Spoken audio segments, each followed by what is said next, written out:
তো বর কুম্ভ স্নানে গেছিল অযোধ্যা রাম মন্দির সব জায়গায় ঘুরে এসে কি সুন্দর একটা মূর্তি এনেছে রামলালার। তো হরে কৃষ্ণ বন্ধুরা, তোমরা সবাই কেমন রয়েছো? আশা করি সবাই ভীষণ ভালো রয়েছো। তো বন্ধুরা, সকালবেলার থেকে ব্লগটা স্টার্ট করলাম। তো হাজব্যান্ড তারা কুম্ভ স্নানে গেছিলো, 3-4 দিন পর তো কাল ফিরে আসলো রাত্রেবেলা। তো দেখুন সকালে উঠে আমি একটু ভাত বসিয়ে দিয়েছি, একটু সিদ্ধ ভাত।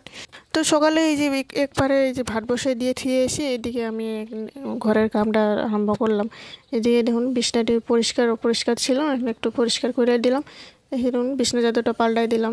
তো এটা কাল রাতের ভিডিও ছিল, যখন এসেছিল কুম্ভ স্নানের থেকে। ও একদিন আগে মানে গাড়িতে উঠেছিল, তার দিন সকাল এই যে আজ সন্ধ্যাবেলা এই যে দেখুন সন্ধ্যাবেলা এসে পৌঁছাইছে। সন্ধ্যা 8টা বাজছে মতন, 8:30 মতন বাজছিল রাইতে।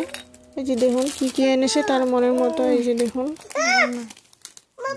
ওই দরজার সামনে এরকম ঝুলায় রাখবে। রাম মন্দিরের একটা কি বানিয়ে আইছি। আরেকটা কই গেল রাম মন্দিরের? এই যে এটা দিয়ে লাইট জ্বলবে।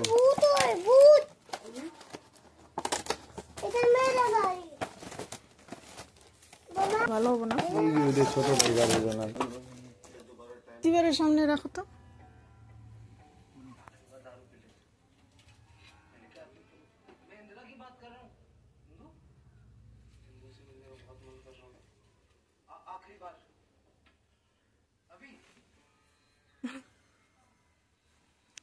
ভালো দেখা যায়।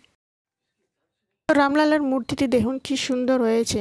যেটা রামলালার মন্দিরে যেটা যেরকম ঠাকুরটি, এইরকমই সেম ঠাকুরটি খুব সুন্দর হয়েছে।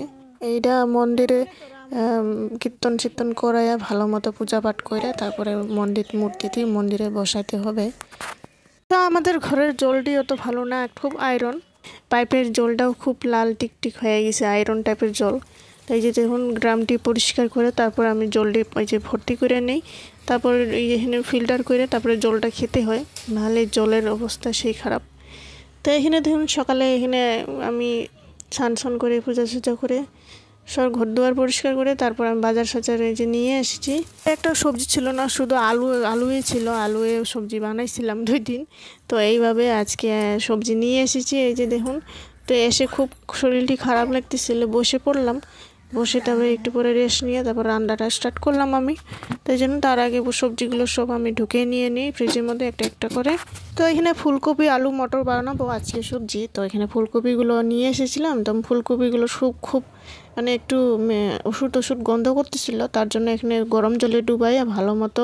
তো সবজিগুলো 10 মিনিট এই যে ফুলকপিগুলো আমি ভেজে রেখেছি এখানে গরম জলে। তো ভালোভাবে ধুয়ে তারপর এখানে আমি ফুলকপি আলুগুলো সুন্দর করে ভেজে নিয়ে নিলাম। তো এখানে আমি লাউ শাক করবো।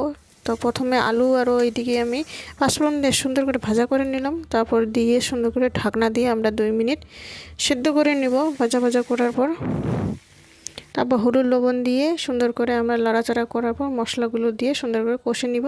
তবে একটু পরে সিদ্ধ হওয়ার পরে আমরা একটু হালকা গরম জল দিয়ে আমরা মাখা করে নেব সবজিটি।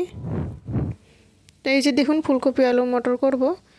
এখানে সবজিগুলো প্রথমে এই যে মশলাটি ভালোভাবে ভাজা করার পর এখানে আমি সবজিগুলো দিয়ে দিই। তারপরে এই যে সুন্দর করে নাড়াচাড়া করার পর একটু পরে এই যে দেখুন, তো মশলাগুলো সবজির লগে ভাজা হয়ে গেলে এই যে একটু পরে এই যে জল দিয়ে আমরা সেদ্ধ করে নিব।